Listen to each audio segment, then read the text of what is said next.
IYR talks శీర్షికన ప్రాంతీయ, జాతీయ, అంతర్జాతీయ అంశాల మీద అంతకుముందు కొన్ని వీడియోలు నేను రిలీజ్ చేయడం జరిగింది. మధ్యలో ఈ కరోనా కాలంలో కొంత గ్యాప్ ఇచ్చాను. ఈ మధ్య కొంతమంది ట్విట్టర్ వేదికగా, ఫేస్బుక్ వేదికగా ఈ ఐవైఆర్ టాక్స్ శీర్షికను మళ్ళా మొదలు పెడితే బాగుంటుందని కోరారు. ఇక నుంచి ప్రతి ఆదివారం అప్లోడ్ అయ్యే విధంగా వారానికి ఒక అంశం మీద మాట్లాడి నేను ఈ వీడియోలను రిలీజ్ చేయడం జరుగుతుంది. ఈరోజు ప్రధానంగా చాలా ముఖ్యంగా కాంటెంపరీగా డిస్కస్ అవుతున్న ఈ వ్యవసాయదారుల ఎజిటేషన్, ఢిల్లీలో జరుగుతున్నది ఫార్మర్స్ ఎజిటేషను, దాని పూర్వపరాలు, ఆ యాక్ట్స్ ఏమిటి, ఆ చట్టాలు, వాటి ఇంపాక్ట్ ఏంటి, ఎందుకు కేవలం 2-3 రాష్ట్రాల్లో, ప్రధానంగా హర్యానాలో, పంజాబ్లో ఇంత పెద్ద ఎత్తున ఈ చట్టాలకు వ్యతిరేకంగా ఈ ఎజిటేషన్ రన్ అవుతుంది అనేటటువంటి విషయాన్ని గురించి మాట్లాడతాను. ప్రధానంగా కేంద్ర ప్రభుత్వం చేసినటువంటి చట్టాలు 3. ఒకటి, మార్కెట్ యార్డ్లకు సంబంధించి కొత్తగా ఒక చట్టాన్ని తీసుకురావడం జరిగింది. అట్లాగే ఒప్పంద వ్యవసాయం, కాంట్రాక్ట్ ఫార్మింగ్ మీద ఒక చట్టము. మూడోది, ఎసెన్షియల్ కమాడిటీస్కు సంబంధించినటువంటి 3 చట్టాలు. దీని మీద ప్రధానంగా 3 అంశాలు లేవనెత్తుతున్నారు. ఒకటి, కేంద్ర ప్రభుత్వం వీటిని చేసే ముందు రాష్ట్రాలను సంప్రదించిందా? 2, కేంద్రానికి ఈ చట్టాలు చేసేటటువంటి అధికారం ఉందా? మూడోది, దీనివల్ల వ్యవసాయదారులకు ఎటువంటి లాభం ఉంది? సో ఈ అంశాలు 3 గురించి కూడా ప్రధానంగా వివరిస్తాను. మొట్టమొదట, రాష్ట్ర ప్రభుత్వాలతో సంప్రదింపులు జరిపిన తరువాతనే ఈ చట్టాన్ని చేయటం జరిగింది. దాంట్లో ఎటువంటి అంబిగ్విటీ లేదు. ఈ చట్టాలు 3 ఈరోజు ఎన్డీఏ ప్రభుత్వం వచ్చిన తర్వాత మొదలైనటువంటివి కావు. ఇవి యూపీఏ ప్రభుత్వం టైం నుంచి గత 10-15 సంవత్సరాల నుంచి నలుగుతూ ఉన్నటువంటి చట్టాలు. వీటిని మోడల్ అగ్రికల్చరల్ రిఫార్మ్స్ యాక్ట్ కింద రాష్ట్రాలనే చేయమని కేంద్ర ప్రభుత్వం రాష్ట్రాలకు పంపించడం జరిగింది. కొన్ని రాష్ట్రాలు వీటిని అమలు చేశాయి, కొన్ని రాష్ట్రాలు చేయలేదు, పర్సువేట్ చేస్తూ ఉన్నారు. ఎందుకంటే ప్రధానంగా కొన్ని ఇట్లాంటి చట్టాలు ప్రభుత్వాలు ఏమైనా కానీ మెరిట్ లెజిస్లేషన్స్ కింద బ్యూరోక్రసీ పుష్ చేస్తూ ఉంటుంది. ఆ రకంగా పుష్ చేస్తూ ఉన్నటువంటి చట్టాలు ఈ 3. అందుకనే యూపీఏ దీని నుంచి డిససోసియేట్ చేసుకోలేదు, కాంగ్రెస్ ప్రభుత్వం కూడా డిససోసియేట్ చేసుకోలేదు. ఎందుకంటే వాళ్ళ టైంలోనే ఈ చట్టాలను చేయమని రాష్ట్రాలకు మోడల్ యాక్ట్స్ను పంపించడం జరిగింది. ఆ మోడల్ యాక్ట్స్నే ఈరోజు సెంట్రల్ గవర్నమెంట్ ఈ యాక్ట్స్ రూపంలో తీసుకొని రావడం జరిగింది. ఎందుకంటే కొన్ని రాష్ట్రాలు చేసాయి, కొన్ని రాష్ట్రాలు చేయలేదు కాబట్టి. ఇక రెండోది, కేంద్రానికి అధికారం ఉందా అంటే వ్యవసాయం రాష్ట్రానికి సంబంధించినటువంటి సబ్జెక్టు కాన్స్టిట్యూషన్ ప్రకారంగా, కానీ వాణిజ్యం, వ్యాపారం, స్టేటు ఇది మాత్రం కేంద్ర పోర్ట్ఫోలియోకి వస్తుంది. దానికి అనుగుణంగా చేసింది. లీగల్ ఆస్పెక్ట్ ఏదైనా ఉన్నా దాని మీద పెద్ద డౌట్ ఉన్నట్లు లేదు. ఉండుంటే ఈ ప్రాంతాలకే దీని మీద పెద్ద ఎత్తున కోర్టులో కేసులు ఫైల్ అయ్యి అక్కడ డిసైడ్ అయి ఉండేవి. ఎందుకైనా అది తప్పకుండా ఆ లీగల్ ఆస్పెక్ట్ను కన్సిడర్ చేసిన తర్వాతనే చేసి ఉంటారు. ఇక దీంట్లో ప్రధానమైనటువంటి అంశాలు ఏమిటివి, దీనివల్ల రైతులకు వచ్చే లాభ నష్టాలు పరిశీలిద్దాం. మొట్టమొదటిది, నిత్యావసర వస్తువుల చట్టానికి తెచ్చినటువంటి సవరణ. ఇది సెంట్రల్ యాక్ట్, దాంట్లో ఏమీ డిస్ప్యూట్ లేదు. ఈ నిత్యావసర వస్తువుల చట్టం కొరతలు, షార్టేజెస్ ఉన్నప్పుడు ఏర్పాటు చేసినటువంటి చట్టం. సో దట్ ఎవరైనా దీనిని హోర్డింగ్ చేయకుండా, దాచిపెట్టకుండా వ్యాపారస్తుల మీద, వాళ్ళ మీద.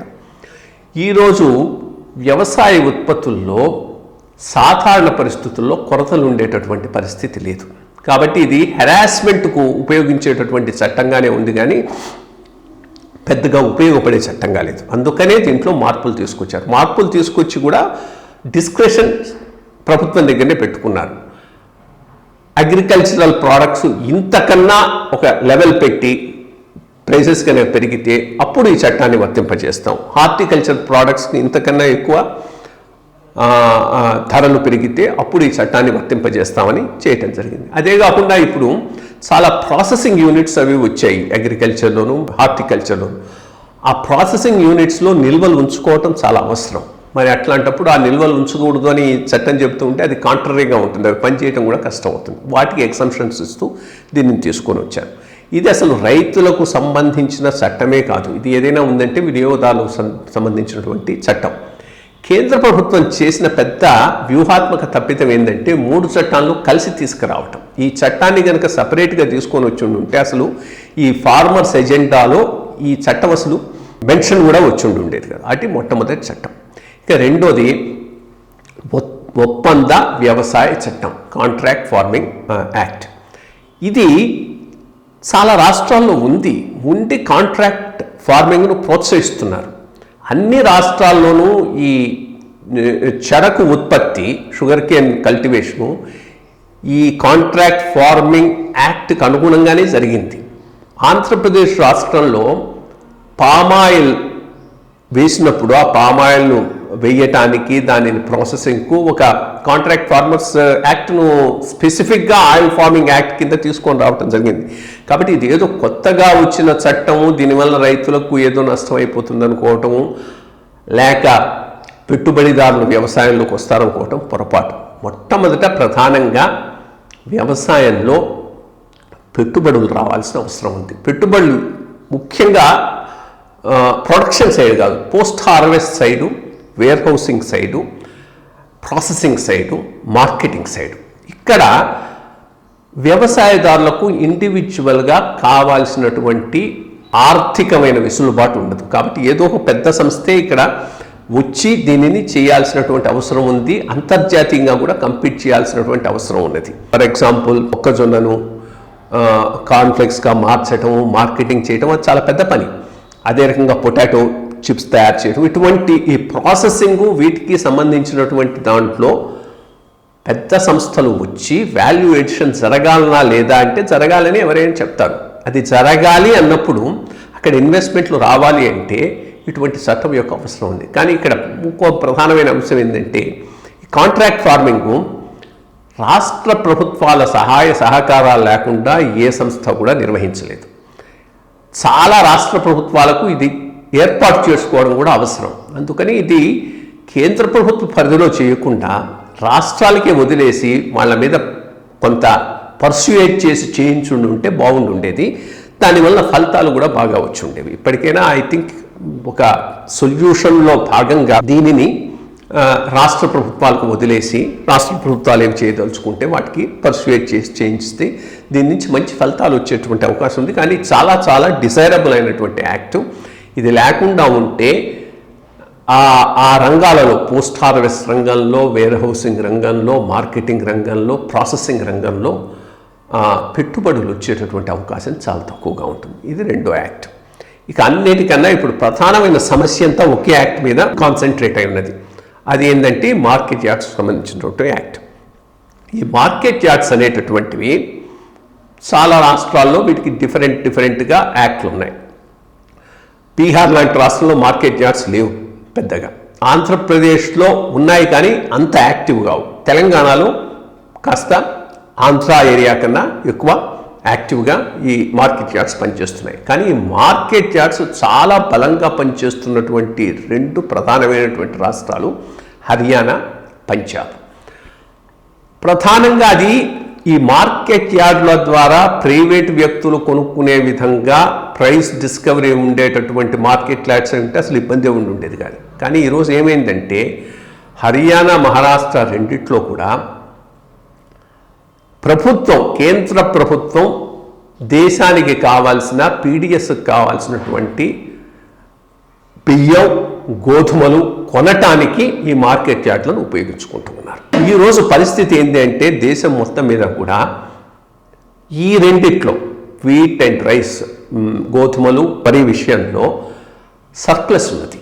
అవసరం లేదు, అంత పెద్ద ఎత్తున ప్రొక్యూర్ చేయాల్సినటువంటి అవసరం లేదు. కానీ ప్రొక్యూర్ చేసి సప్లై చేసేటటువంటి విధానానికి హర్యానా, పంజాబ్ రైతులు అలవాటు పడిపోయినారు. ఎంత మేము ప్రొడ్యూస్ చేస్తే అంత ప్రొక్యూర్ చేయాలని. ఈ ప్రొక్యూర్ చేయడంతో పెద్ద హ్యూజ్ గవర్నమెంట్ బడ్జెట్ దీనికి కమిట్ అయిపోతున్నాయి. ఇది కమిట్ అయిపోవటమే కాదు, దీనికి అనుగుణంగా పంజాబ్, హర్యానా రాష్ట్రాలు వాళ్ళ మార్కెట్ ఫీజులను, రూరల్ డెవలప్మెంట్ సెస్లను పెంచేసి అన్డ్యూ అడ్వాంటేజ్ పొందుతూ ఉన్నారు. ఫర్ ఎగ్జాంపుల్, ఒక సంవత్సరంలో లాస్ట్ ఇయర్లో ఒక్క పంజాబ్ రాష్ట్రంలోనే ఈ మార్కెట్ యార్డ్ కింద, మార్కెట్ సెస్ కింద ఐ థింక్ 7% అనుకుంటా, అది 2%, 2.5% ఈ కమిషనర్ల, దళారీలకు కమిషను కలుపుకొని 3,000 కోట్ల రూపాయలు కేంద్ర ప్రభుత్వం చెల్లించడం జరిగింది. మధ్యలో ఈ దళారీ వ్యవస్థ ఒకటి. దళారీలు ప్రైస్ డిస్కవరీకి గనక సహాయపడితే ఇది వేరే విషయం. మామూలుగా ఆప్షన్ పెడతారు, ప్రైవేట్ వాళ్ళు వస్తారు, కొనుక్కొని పోతారు. ఇక్కడ ప్రైస్ డిస్కషన్ అనే సమస్య లేదు. ఇది ఎంఎస్పి, ముందే నిర్ణయించినటువంటి ప్రైస్, అది పే చేయాలి. సో అట్లాంటప్పుడు ఈ కమిషన్ ఇవ్వాల్సినటువంటి అవసరం ఉంది.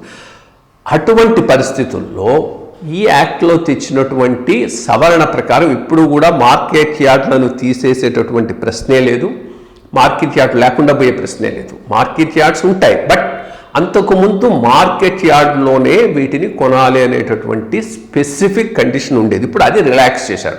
మార్కెట్ యార్డ్లోనూ కొనవచ్చు, బయట కూడా కొనవచ్చు. ట్రేడర్ కూడా ఎవడైనా ఫార్మర్ నుంచి కొనేటటువంటి అవకాశాన్ని కల్పించడం జరిగింది. అంతకుముందు కూడా బయట కొనేవాళ్ళు ఉండేవాళ్ళు, కానీ ఈ చెక్ పోస్టుల దగ్గర మార్కెట్ ఫీజును వసూలు చేసేటువంటి వాడు. ఇంకా సరే, అక్కడ కావాల్సినటువంటి అన్ని రకాల అవినీతులకు అవి ఆలయాలు ఉన్నాయి.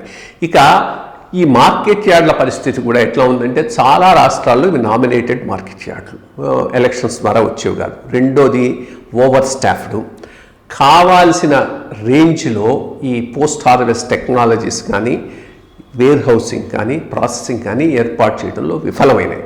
అటువంటి పరిస్థితుల్లో ఒక ప్రత్యామ్నాయం ఇవ్వటం అనేది రైతులకు మంచిదే. కానీ పంజాబ్, హర్యానాలో ఉన్న పెక్యూలియర్ పరిస్థితుల ద్వారా వాళ్ళు ప్రొడ్యూస్ చేసే దాంట్లో 90% వరకు కేంద్ర ప్రభుత్వమే కొంటూ ఉంది. కాబట్టి ఇప్పుడు అది ఎక్కడ ఆగిపోతుందనేటటువంటి భయంతో అక్కడ రైతులు మిగిలిన ప్రాంతాల రైతుల కన్నా ఎక్కువగా దీనికి ఎజిటేషన్లో పాల్గొంటూ ఉన్నారనేటువంటిది వాస్తవం. ఇన్ఫ్యాక్ట్ ఈ లాస్ట్ సంవత్సరం ఆల్మోస్ట్ ఆల్ 15 మిలియన్ టన్నులు అవసరానికి మించి వరిని, ఒక 7 మిలియన్ టన్నులు అవసరానికి మించి గోధుమలను కేంద్ర ప్రభుత్వం ప్రొక్యూర్ చేసింది. ప్రొక్యూర్ చేసిందంతా ఎక్కడ పెట్టాలి? అవసరం లేనప్పుడు పిడిఎస్లో ఎంతవరకు పోతే అంతవరకు పంపిస్తున్నారు, మిగిలినది ఎఫ్సిఎల్లో రాట్ అవుతున్నది.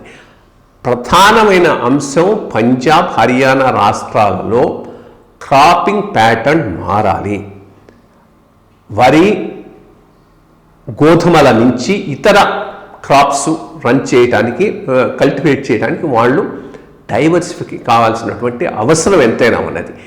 ఇది క్యాప్టివ్ మార్కెట్గా కేంద్రం తీసుకుంటూ ఉంది. కాబట్టి ఇప్పుడు ఆ వచ్చేటటువంటి బెనిఫిట్, ఎందుకంటే కొంత ఇది లీజర్లీ మ్యాన్స్ క్రాప్లు రెండు, కొంత వచ్చే ఆ బెనిఫిట్ పోతుందనే దాని మీద వ్యవసాయదారులు ఎక్కువగా ఎజిటేట్ అయ్యి, ప్రధానంగా పంజాబ్, హర్యానా వాళ్ళు దీని మీద ఎజిటేట్ చేస్తూ ఉన్నారు. ఇన్ఫ్యాక్ట్ ఒక రకంగా ఈ రెండు క్రాప్స్, ఇది వరి, గోధుమ వల్ల అక్కడ గ్రౌండ్ వాటర్ కూడా బాగా డిప్లీట్ అయిపోతూ ఉన్నది.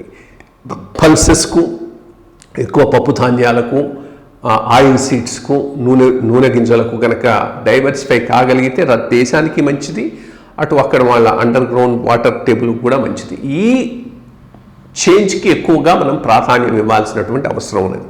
ఇప్పుడు ఈ స్థితిలో ఉంది. కాబట్టి నేను అనుకోవటం, ఒక వయా మీడియా కింద ఎసెన్షియల్ కమాడిటీస్ యాక్ట్ వరకు వాళ్ళని కన్విన్స్ చేయడంలో ఎటువంటి ఇబ్బంది ఉండకూడదు. కాంట్రాక్ట్ ఫార్మింగ్, ఒప్పంద వ్యవసాయాన్ని రాష్ట్రాలకు వదిలిపెట్టడమే మంచిది. మార్కెట్ యార్డ్ల వరకు ఈ చేసినటువంటి అమెండ్ను ఏ రకంగా ఫైనల్గా వ్యవసాయదారులతో మాట్లాడిన తర్వాత చేంజ్ చేసినప్పటికీ, రాష్ట్రాల నుంచి ప్రొక్యూర్ చేసేటటువంటి గోధుమ, వరి మీద కోటాలు విధించగలిగితే అసలు సమస్యకు పరిష్కారం వస్తుంది. అవసరానికి మించి ప్రభుత్వం ప్రొక్యూర్ చేయాల్సిన అవసరం ఉండదు. కోటాలు విధించినప్పుడు ఆ కోటాకు మించి వ్యవసాయదారులు అవి పండించినా తీసుకునే వాళ్ళు ఉండరు. కాబట్టి వాళ్ళు తప్పకుండా క్రాప్ డైవర్సిఫై చేసుకునేటటువంటి అవకాశం ఉన్నది. ఇది వ్యవసాయదారులకు సంబంధించిన సమస్య. కొంత పట్టు విడుపుతో కేంద్ర ప్రభుత్వం ముందుకు పోయి చేస్తే మంచి ఫలితాలే వస్తాయి. కానీ ప్రధానంగా 3 చట్టాలలో కూడా ఇబ్బందికరమైనటువంటి అంశాలు రైతులకు ఏమీ లేదు. కేవలం ఇది ఒక అపోహ. ఒకటి, హర్యానా, పంజాబ్ రాష్ట్రాల్లో మాత్రం అన్లిమిటెడ్గా ఒక కోటా లేకుండా మొత్తం వాళ్ళు పండించిన వరి, గోధుమ అవసరం ఉన్నా లేకపోయినా కేంద్ర ప్రభుత్వం కొని మాకు చెల్లించాలి అనేటటువంటి ఒక దృక్పథంతో ఉన్నారు. కాబట్టి వాళ్ళు ఎక్కువ దీని మీద స్పందిస్తున్నారు. అది దీర్ఘకాలంలో సాధ్యమైనటువంటి అవకాశం లేదు. ఎందుకంటే అవసరం లేనప్పుడు కొన్ని నిల్వ చేసుకొని అది ముక్కిపోతే దేశానికే దానివల్ల వచ్చేటటువంటి లాభం ఏమి ఉండదు. కాబట్టి ఈ విషయంలో కన్విన్స్ చేసి రాష్ట్రాల కోటాలు ఇచ్చి ఈ యాక్ట్ను కొంత పట్టు విడుపులతో రిఫైన్ చేసి ముందుకు పోతే అటు రైతులకు బాగుంటుంది, ఎకానమీకి కూడా బాగుంటుంది. అది చాలా చాలా ఇంపార్టెంట్. కాంపిటేటివ్ అగ్రికల్చర్ లేకపోతే లాంగ్ రన్లో ఎంతకాలమో కేంద్ర ప్రభుత్వం ఇట్లా వేల కోట్లు ఖర్చు పెట్టి ప్రొక్యూర్ చేసి గోడౌన్లలో ముక్కిపోయేటట్టుగా నిల్వ చేసుకోలేదు. ఇది దీనికి సంబంధించినటువంటి ప్రధానమైనటువంటి అంశం. Thank you.